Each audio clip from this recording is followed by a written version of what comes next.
So I'd like you to take a look in your textbook at some point for the definition, the precise definition of a sequence and some of the accompanying terms like index and term and recurrence relation formula. Explicit formula was one of them that we saw.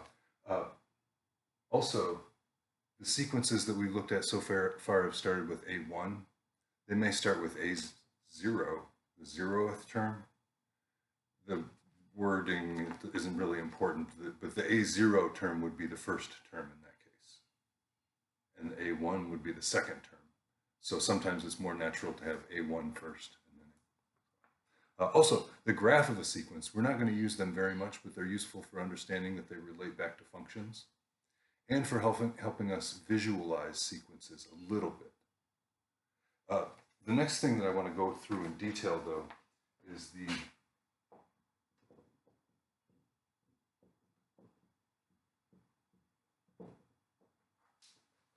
arithmetic sequence. And I'm probably going to start writing this more and more instead of the whole word sequence, SEQ, but it's pronounced sequence. But an arithmetic sequence is a sequence where the difference between each pair of terms, each pair of consecutive terms, is the same. So, for example, let's look at 3, 7, 11, 15, 19, and it keeps going. So notice between each consecutive terms, the difference is 4. So I'm just adding 4 onto each previous term to get the next term. But I'm starting with the number 3. So one way to look at this is that A1 is 3, A2 is 3 plus 4, that's 7, A3 is 3 plus 4 plus 4, that's my 11. A4 is going to be 3 plus 4 plus 4 plus 4, which is 15, or 11 plus 15. But AN is equal to AN minus 1 plus 4, the previous term plus 4. If I add into that the initial value of 3, I get a recurrence relation for my sequence. So this tells me how to start and then how to build the next term and the next term and the next term and so on. Now this one also has a closed, so this is my recurrence.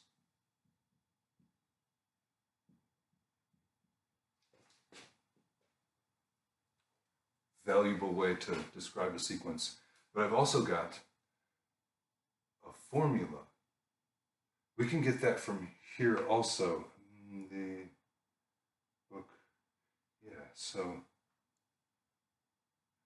AN, so this is my formula.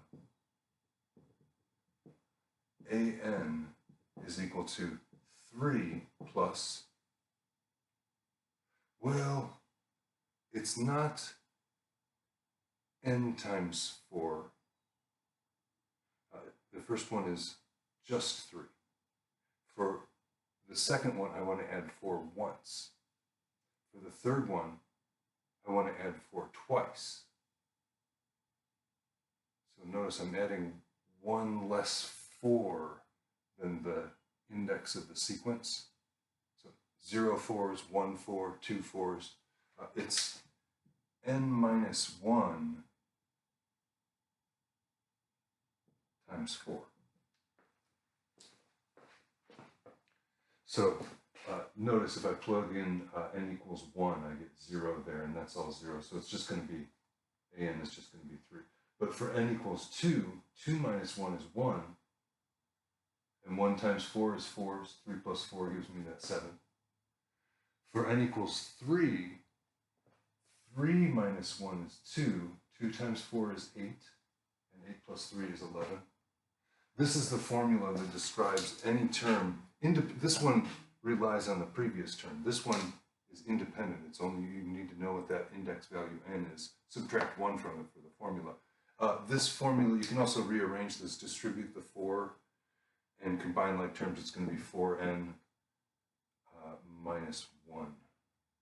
Yeah, 4n minus 1. And that's actually the simplified formula is the one that we usually want. Now, I'm not going to go too much further into this one with this. This is an arithmetic sequence. The terms differ by a fixed amount. The next term would be Michael Jordan. 23.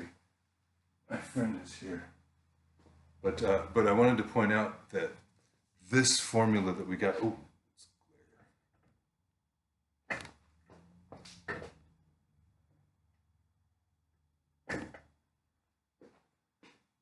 This one is a y equals mx plus b. The y is the sequence value. The x, this is like a y or an f of x. The x itself is the n. The 4 would be the slope, and the -1 would be the y-intercept. It's